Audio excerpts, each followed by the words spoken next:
The Tallarico Group has helped CEOs grow their sales and their leaders for over a decade. Founder Bill Tallarico brings you Total Growth, a podcast that explores the challenges of selling, leading, and building great relationships. Welcome back to Total Growth. I'm Bill Tallarico. Today I'm joined by a friend and a client of mine, Matt Miller, who's the Chief Revenue Officer with Trib Total Media. Matt, thanks for being here today. Yeah, thanks for having me. Absolutely. Matt's a great guy. We've been able to do a lot of work together over the past year or so. And I asked Matt to join us today because they're doing a lot of good things at the Trib in these challenging times. You guys have been facing some challenges as well, right, Matt? What do you mean? Yeah, we've had a couple challenges. That sense of humor is what keeps Matt focused and keeps his team engaged, and has them delivering, I think, better than expected results during these past couple months.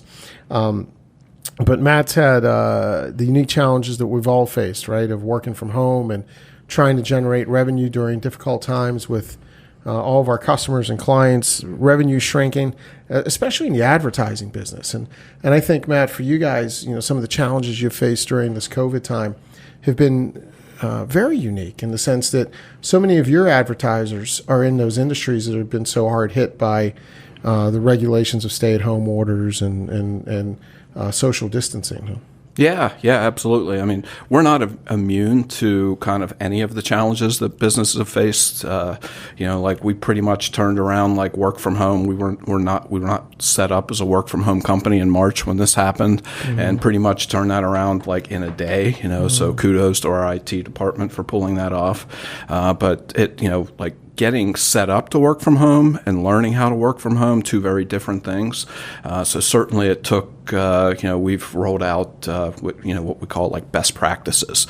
So like I know personally, like I was waking up at like 5 o'clock in the morning and I'd like work out, and then I'd start working and it would be like 11 o'clock and it's like, I should get a shower. And then it's like 2 o'clock and it's like, I'm hungry. And, it's like, I was so out of my routine, and, it's like, it makes you feel like weird, right? So we've rolled out these best practices for our team of like, like define your workspace and, like get in a routine and like set parameters for like, hey, this is a time when I'm going to focus on cold calling, and this is a time that I'm going to focus on callbacks, and we've talked about the worst is first mentality, that like look at your list. I use to-do list, and look at your list, figure out which one of the things on your list is the worst thing that you're going to do that day, and move it to the top, get it done. So we're not immune to all the other challenges that businesses face during this time, but we also have the unique challenges that businesses in general are small businesses. That's our lifeblood, and they seem to be the ones that are hardest hit. Yeah, I love that. I love that worst is first mentality of getting the hard stuff out of the way. Because I find I'm a world-class procrastinator. And the things that I don't want to do, as long as they're hanging over my head, they impact and take up so much of my mind share. Right. You're just preparing for them. Yeah. Getting ready to think about doing it. Right. Yeah, because I'm going to get there eventually, right? Someday I'm going to do that hard task. It's kind of like being in the South where we're fixing. We're fixing to do something, and it takes up so much of our positive energy. Right. Trying to avoid. Yep. So I love that worst is first, and get it out of the way and do it with the energy so that you can actually focus on those other things that are important. Yeah. And I know that these parameters or these best practices that you're talking about, they're important to engage the team. And I think you've done a remarkable job. I told you early on. And we had meetings. We continued to hold our calls, and we continued to hold our sessions with your team throughout the pandemic, even when people were home and working remote and trying to figure out how they engage their teams. And through that, I said that you guys did such an incredible job of staying engaged and staying positive and staying focused. How'd you do that? And how do you continue to do that, Matt? Yeah, we just try and come up with different ways, so like I would definitely say technology has played a role for us as a company. Like I was we'll say pre-COVID, I was one of those guys that like never turned his video on a video call. Yeah. And, so like now, like we've recognized how important that is, like you this lack of face-to-face communication that you get with whether it's someone you work with or whether it's a client that you're calling on, it's detrimental to your business. So we've really tried to embrace video calls.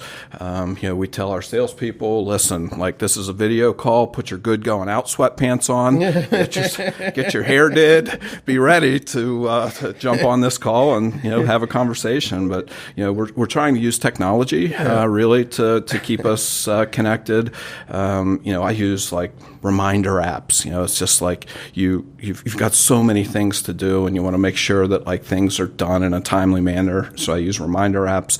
Everything I do is digital as far as like note taking and things that are on my list. So it's all searchable at later times. So I'm not like looking through some notepad that I'm scratching things down on and can't read my own handwriting. No offense. But I spent 9 years doing that. You're one of the motivators that took me to OneNote, by the way, and out of the notepads. Yeah. One of the things you've talked about through this time, though, is I remember you implemented early on something where you said, I'm going to be, we had talked with your group about the difference between victims and victors. Oh, yeah, right? Absolutely.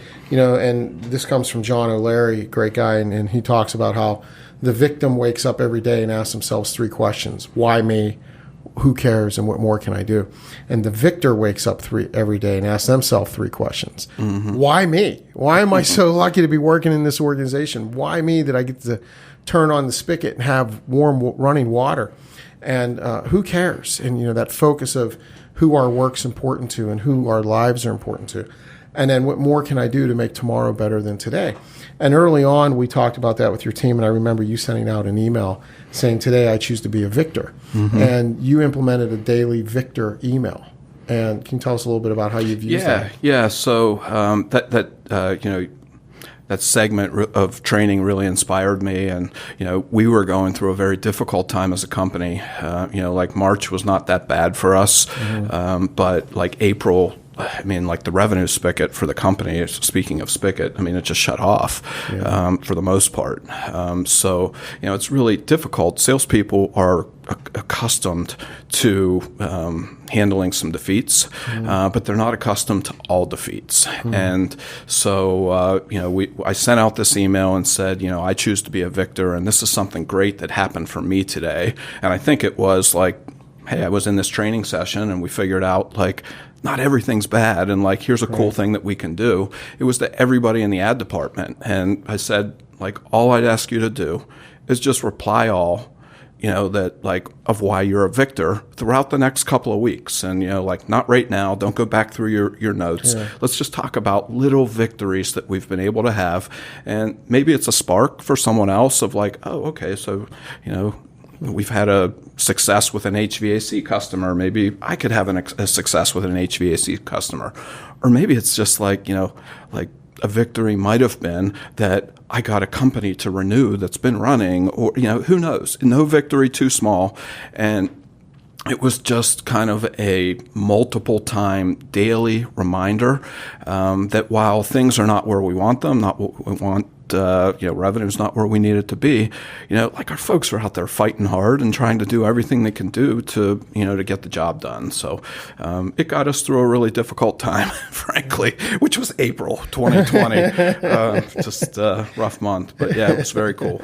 Yeah, and I think that I was on a few of those, and you had shared a few of those chains with me. Yeah, and they pop up here and again. So like now it's not like, hey, I got a $39 line ad from like for a recruitment ad. Now it's like, hey, we got a $10,000 package. It's like, not that they're all that big, but those are the ones that are kind of like popping up is when they get bigger. So it's, it gives me hope that we're heading back towards something that might be normalish. Yeah. Well, it's funny though how you think about how your one decision to say I'm going to be a victor as a leader changed the culture. So now that daily victor email of just celebrating to win, so that, and it's not all narcissistic like so many of us salespeople are, right? It's not all narcissistic. Say, look at me, I won something, but it's giving that encouragement, that energy to our colleagues that need it so desperately. So, I think your decision as a leader, and that's the that's the underlying message in a lot of this, right? The decisions we make as leaders daily change and influence our culture. And you decided that we're going to have a victor culture because you stepped up and said that. Yeah. And I think also it gave them permission to fail. Right? Mm-hmm. So like it was an email that was about being positive and like, I'm going to be a victor, but also an email that said, we're going to fall on our face like a bunch right now. And it's okay. Like these are unprecedented times. We've got to do the best we can in these unprecedented times. And it's okay to fail, but we're going to find some victories here and there, and let's celebrate them. Yeah. No victory is too small. So I think that was it was kind of like multiple layers to that really helped us as a group. Well, I'm a child of the 80s who enjoyed boxing back then when it was in its heyday, I think. And, it's the equivalent of getting in the ring with Marvelous Marvin Hagler, maybe. And you're not going to beat him, but if you can land a punch, that's a win. Yeah. That's something to celebrate going home. Or you get in the ring with Mike Tyson and like maybe just bite your ear off and like you do get that victory. You get to take home one ear. That's a win. Right. Which Mike Tyson is coming back, which is exciting as well. I can't wait to see that one. He's fighting Roy Jones Jr. right here. That'll be interesting. Yeah. So when you talk about some of the things you did to keep your team engaged, I know the struggle was when you have a team that's out there doing field sales calls, and your guys are used to pulling up to stores or businesses and walking in and having that camaraderie and people engaging. To go to a place where you can't see people, that's tough, right? Because so much of the sales that your team's historically done has been face to face. Right. You guys haven't been a historically field or phone sales organization. So going to an environment where you can't visit people and you can't be with people, I know was a challenge. And you got very creative. And I think you and Jen Bertetto, who's your president, became very creative with this marketing grant idea. And can you tell us a little bit about the marketing grant, how you guys used that, and quite frankly, how it might have saved May and reinvigorated the organization? Yeah, well, I won't take, or we won't take credit for being the first, but certainly we think that we did it as well as anybody else. We're just hearing from so many businesses that we have long-term relationships with, and salespeople as well, that like out and talking to people that just so down on, like where they're at and how are we going to keep the lights on. And so we were just brainstorming, like what can we do to help these businesses to climb out of this, And so, our president, Jennifer Bertetto, we worked together to put this Shop Local marketing grant, and our original goal was $250,000. So we were going to, provide $250,000 in advertising, and we hit that goal. And tell us about that grant, Matt, because you provided that $250,000 to customers or clients of yours who were going to spend that money. It was a 1-to-1 match, correct? Right? Like a matching grant. So you spend $500, we make it look like $1,000. You spend $5,000, we make it look like $10,000. So the goal was $250,000. We thought that was a lot of money, and we surpassed that goal like in 7 hours of the first day. So Jen called me and said, almost without hesitation, we should just go to $1 million. And I scratch my head a little bit. It's like $1 million. That sounds like a nice number. It's like, let's $1 million. And so we did it. And so when we wrap this up, well, something on that. But when we wrap this up, it goes through the end of August. We finished with 200 businesses, 192 businesses that had successfully applied and gotten grants, and $1.15 million in advertising grants that were handed out. I haven't even told my salespeople this yet. So I talked to Jen on Friday night and thought this would be a good place to kind of roll this out. But we were going to extend the grant. So it was originally May, June, July, and August. We're going to extend the grant into September. So, it's basically if you sign up for like a $5,000 grant, you can renew it each month. And so, every business that's received the grant will have an opportunity to extend that into September, which is pretty exciting. exciting. Yeah. That's awesome. Yeah. Yeah. You better tell your sales team because these things hit the airwaves pretty quick. I think we only have 2 days to get this out. So, that's great. And that stems a lot.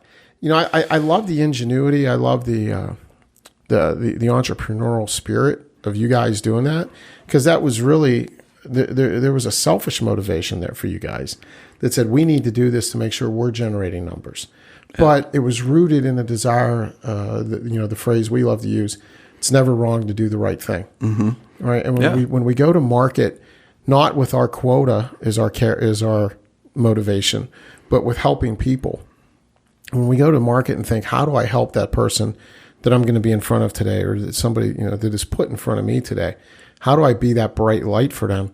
Great things happen. Yeah. Right. Yeah. And I think that's the motivation. I mean, you guys looked into the community. You look at people that are hurting, and that's a great example of doing well by doing good, right? And that's awesome. So, I'm excited that that's going to be extended, because that's good for you guys, and I think it's great for the community. Yeah, absolutely. We learned that our business community is just, incredibly, they've just got incredible resolve. They're just going to try and pound it out and find a way. And, we're just, we're humbled and honored to be even just a small part of it.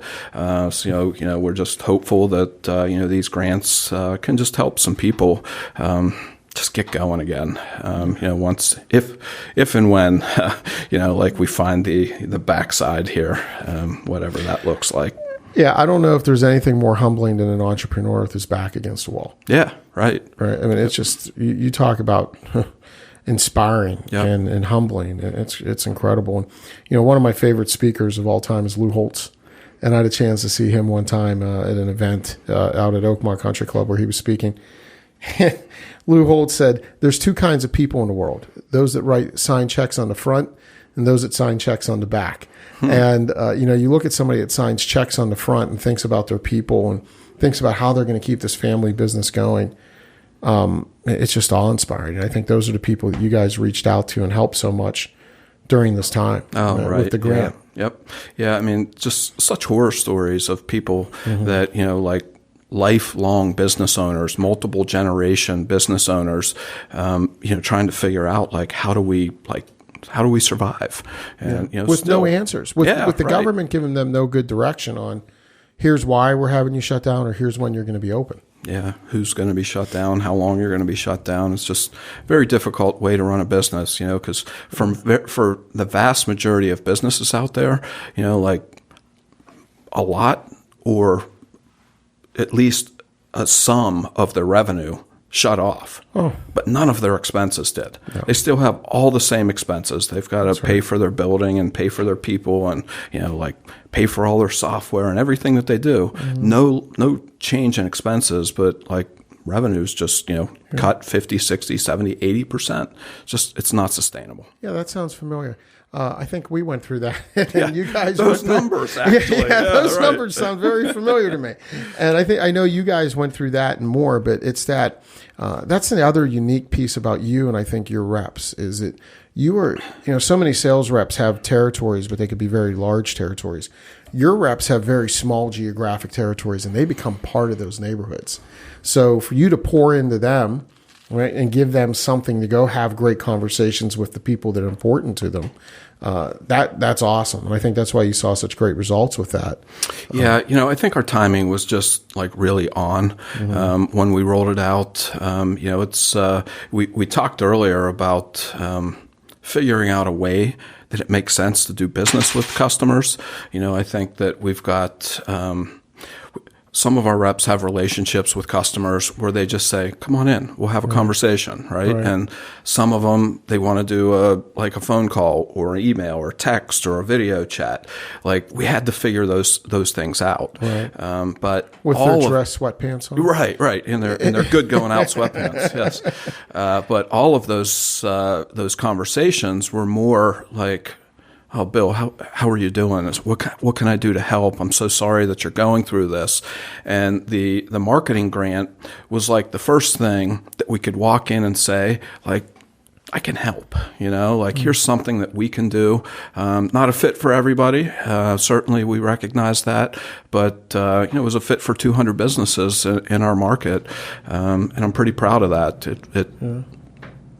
It was a special accomplishment during a very difficult time. Well, I think the thing that's really cool about that is your salespeople had an opportunity, which isn't always common for a salesperson, but to connect somebody to hope.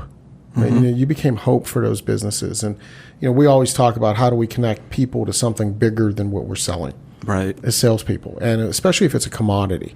Yeah. Because there's plenty of people that are selling advertising services. Those dollars are sought after, right?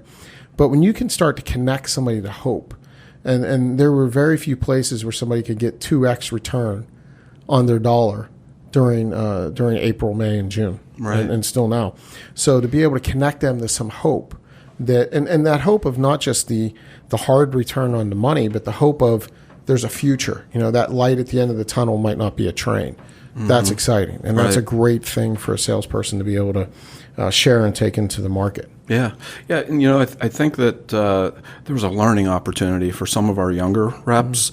So we have a whole mix of, veteran salespeople all the way down to people that have been in the business for, less than a year. And, you hear these conversations that, I can remember one specifically. It was like a little garden center in Greensburg, and our sales rep said she presented the fact that they got this, I don't know, I want to say it was a $1,500 grant, and the woman just started crying, and just literally, they were hugging and having this conversation, and she said, "You don't understand. This could be the thing that could help save our business." And so, there's an educational moment there for a sales rep that's having that sort of conversation with a business owner. With man, the product I sell is that meaningful to this customer. Yeah. They think this could be the reason that they could survive.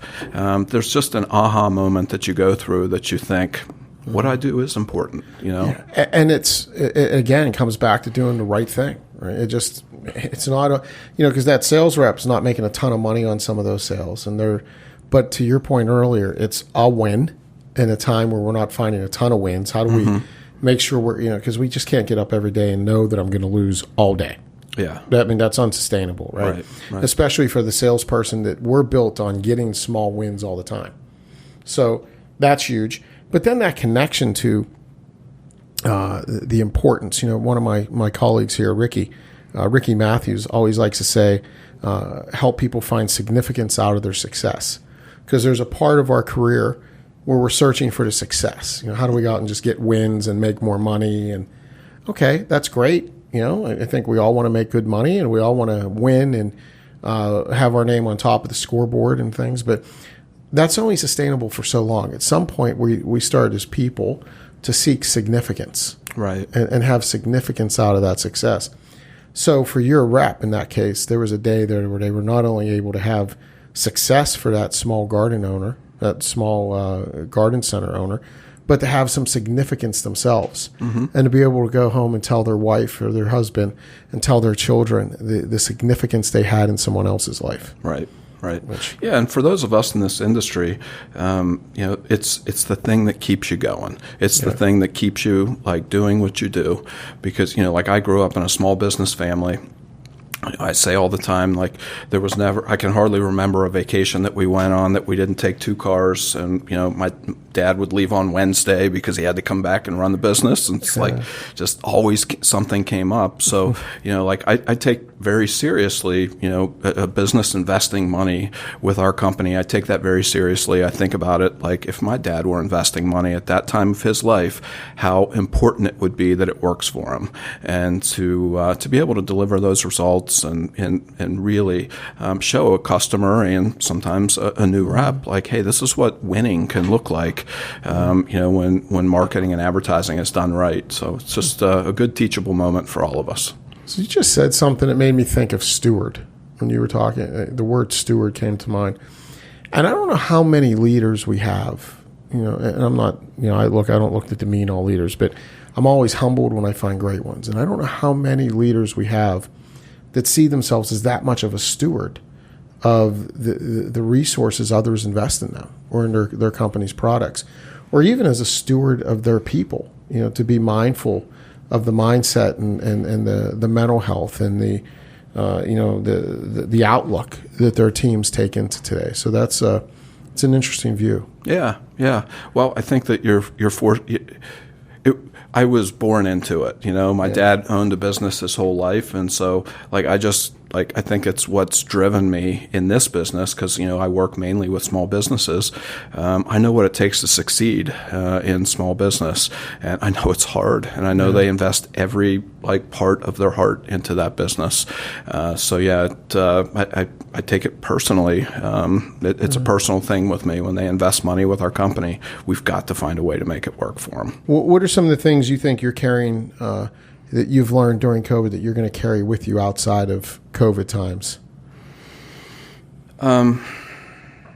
So I think that I'm going to pay attention. So I've learned that short-term adjustments are often indicators for long-term change. We've talked as managers that, we have to watch what those short-term adjustments look like. We have to be nimble and prepared to act quickly and, move where the market tells us to move. That's definitely something that I've learned. And I don't know that this is something I've learned, but something that I'm going to do or try to do. Actually, we're kind of doing now, is what we're calling strengthening our core. So at the Trib, we have we have a lot of products, a whole lot of products, and that's a great thing. We've got a toolkit for our salespeople that I say is second to none.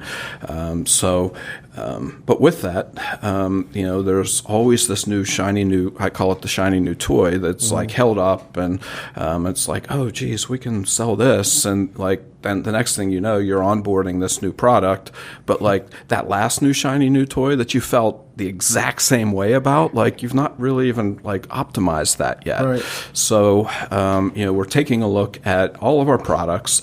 We're going to focus on core. There's going to be some products that we're going to walk away from, even though we might have some success with them. We don't believe that they are core to our overall business success. So we'll walk away from some products. We'll maybe change some current products. Not to mean that I'm not still always looking for that shiny new toy, because some of those new toys are pretty important.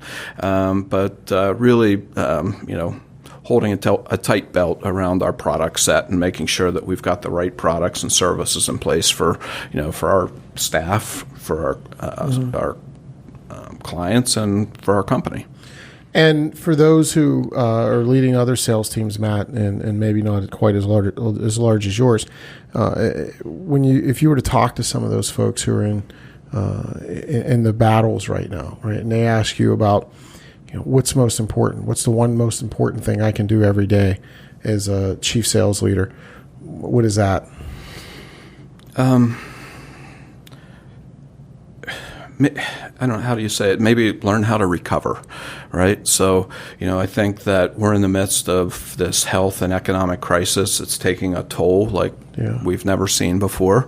Right. And, for anybody that's on my side of the business, the revenue side of the business, you sort of feel like you're carrying the torch for your company, it's on us to bring in this revenue. Mm-hmm. And that can be incredibly taxing, emotionally, physically. It can take something out of you that, if you allow it, that you just don't get back. And, you've just got to find a way that, what is it that you as a person can do to recover? So I was thinking about this earlier. It's what do I do to recover? And it's okay, spend time with family. But then I thought, well, wait, maybe it's not spend time with family right now because we're all working at home together. But it could be golfing and fishing and crocheting and who knows? Everybody's got their own way. Reading, biking, hiking. Everybody's got their own thing that they do that just allows them to chill and set back, not have the pressure of the world on them. And you find some time to do that on a regular basis, and you're going to be more valuable to your company. You're going to be more valuable to your husband or your wife and your kids. You've just got to find a time, whatever it is that you do to recover. Yeah, we can't give a gift we don't have. And if we're not putting anything in the tank, we're going to be no good to anyone. And some of my clients, I see them working so hard right now because that's been the response, the answer. And that stems from what you said earlier. You get out of bed at 5 in the morning. Well, if your office is 6 feet away, right? You doesn't take much to get to work. No, right? So I just go over, brew a cup of coffee, and start working. And then, like you said, next thing you know, it's like, I should probably take a shower today. Well, at this point, why don't I just wait because I'm going to go out and cut the grass? Well, you could put together a good string of 3 or 4 days where you can avoid that shower. Yeah, a right? lot of excuses you can come up with between you and your last shower. and that doesn't make you the best version of you. So it's important to have some of that self-care, I think, and routine. Right. Because so many of us are tied to routine, and getting some routine is critical. So, Matt, I thank you for being with me today. I always tell people that I'm so fortunate and blessed. I have great clients. I usually learn a lot more from them than they learn from me. And I'd say you're one of those guys. So thank you for finding some time today. Thank you. Thank you for letting me be part of the ride over the past, what are we coming up on? 4 months in COVID now or something like that. So thank you for letting me be part of that ride and the continued work we get to do together. The Trib is truly an amazing organization, incredible assets, and like 39 publications or something crazy. Yeah, I mean, we have now 20 plus weekly newspapers, 2 daily newspapers. We've got shopper products, we've got direct mail, we've got a digital agency and 535 Media. We've got like so many different. We've got the High School Sports Network, HSSN. So many different ways that we're connecting with people and businesses in southwestern, really western Pennsylvania. Yeah, incredible organization with incredible distribution, but most importantly, incredible people that really are, I think, ingrained in the community. And that's been one of the things that's impressed me most in working with your team is how much everybody is in the community and cares about the community. So incredible asset for us here in western or southwestern PA. So please visit triblive.com and all the great Trib Total Media assets. And again, Matt, thanks so much for your time. Thanks, and Bill. being part of Total Growth. All right.